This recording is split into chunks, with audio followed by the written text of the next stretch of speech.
시청자 여러분 안녕하십니까? 아시아 뉴스픽 권영훈입니다. 곧바로 시작해 보겠습니다. 첫 번째 뉴스픽입니다. 오늘 윤석열 대통령에 대한 헌법재판소의 탄핵 판결에 전 세계가 주목했는데요. 결국 윤 대통령 파면 결정으로 정치적 불확실성이 해소됐지만 한국 증시는 약세를 보였습니다. 자, 트럼프 대통령이 철강과 자동차 관세에 이어 한국에 25% 상호 관세를 부과하기로 하면서 한국 경제가 위기를 맞았기 때문입니다. 자, 미국이 FTA 체결국 가운데 가장 높은 상호 관세율을 물리면서 수출은 물론 경제 전반에 먹구름이 들이운 겁니다. 자, 해외 IB들은 올해 한국 경제 성장률 전망치를 쏙쏙 낮추고 있습니다. 골드만삭스의 경우 1.5%, HSBC는 1.4%, S&P 1.2% 등으로 하향 조정했는데요. 좀 더 나아가 JP모건 그리고 CT는 각각 0.9%, 0.8%로 전망치를 낮춰 0%대 성장에 그칠 것으로 내다봤습니다. 수출로 먹고 사는 대한민국, 미국의 상호 관세 조치로 성장률이 크게 둔화될 것이란 분석입니다. 1분기 수출액은 1,600억 달러로 지난해보다 2% 줄었는데 철강과 자동차 등 대미 주요 수출 품목의 감소세가 두드러졌습니다. 2분기부터 상호 관세를 적용받는 만큼 1분기보다 수출이 더 줄어들 전망입니다. 최근 산업연구원이 한국이 상호관세 20%를 적용받으면 대미 수출이 13.1% 감소할 것이라고 했는데 그보다 높은 25%를 물게 돼 더 큰 타격이 예상됩니다.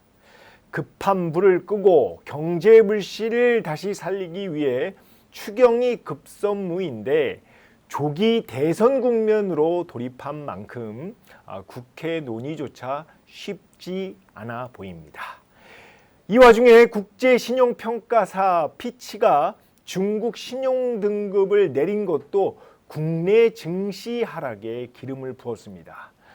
피치는 현지 시간 3일 공공재정 악화와 부채 급증을 이유로 중국의 국가신용등급을 A+에서 A로 하향 조정했는데요. 피치는 그러면서 트럼프 대통령의 관세 부과는 반영되지 않은 것이라고 설명했습니다. 그러니까 더 떨어질 수 있다는 얘기죠. 자, 중국 재정부는 이에 대해 깊은 유감을 표명하며 등급 하향을 인정하지 않을 것이라고 반박했습니다. 자, 오늘 중국을 포함해 중화권 증시는 청명절 연휴로 대부분 휴장했습니다. 두 번째 뉴스픽입니다. 디인포메이션은 현지 시간 3일 미국 반도체 기업 인텔이 세계 최대 파운드리, 그러니까 반도체 위탁 생산 업체의 TSMC와 합작 회사 설립에 잠정 합의했다고 보도했습니다. 불과 2주 전에 TSMC는 이를 부인했었죠. 자, 새로 설립된 합작 기업에는 TSMC가 20%의 지분을 보유하고 인텔과 다른 미국 반도체 기업들의 기업들이 지분을 나눠 갖게 됩니다. 자, 트럼프 대통령이 경영난을 겪고 있는 인텔 재건을 위해 그동안 TSMC와의 협력을 지속적으로 압박하고 있는 가운데 이번 합의에 이른 것으로 전해졌습니다. 인텔은 지난해 약 188억 달러, 우리 돈 25조 원 순손실을 기록하며 1986년 이후 처음으로 적자를 냈고 지난 한 해 동안 주가가 50% 넘게 폭락했습니다. 현지 시간 3일 뉴욕 증시에서 인텔 주가는 2% 넘게 올랐습니다. 세 번째 뉴스픽입니다. 일본 닛산 자동차가 미국의 수입차에 대한 자동차 관세에 대응하기 위해 미국 내 감산 계획을 철회했습니다.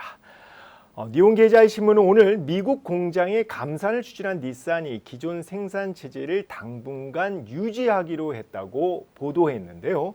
닛산은 실적 악화에 따른 경영 합리화 대책으로 당초 이달부터 미국 내 두 곳의 완성차 공장에서 감산을 추진하려고 했습니다. 닛산은 이번 계획 변경과 함께 멕시코에서 생산하는 미국 수출용 차량 수주는 일부 중단하기로 했습니다. 1993년 창립한 닛산은 한때 도요다에 이어 일본 자동차 2위 기업에까지 오르기도 했는데요. 지난해 2, 3분기 순이익이 전년보다 90% 이상 급감하는 등 경영난을 겪고 있습니다. 네, 여기에 트럼프 대통령이 현지 시간 3일부터 모든 수입차에 25% 관세를 부과하기로 하면서 닛산을 포함해 대미 수출 의존도가 큰 일본 자동차 업계에는 발등에 불이 떨어진 겁니다. 자, 오늘 도쿄 증시에서 닛산 자동차 주가는 5% 넘게 하락했습니다. 네, 오늘 준비한 건 여기까지입니다. 지금까지 아시아뉴스픽 권영훈입니다. 시청해 주셔서 감사합니다.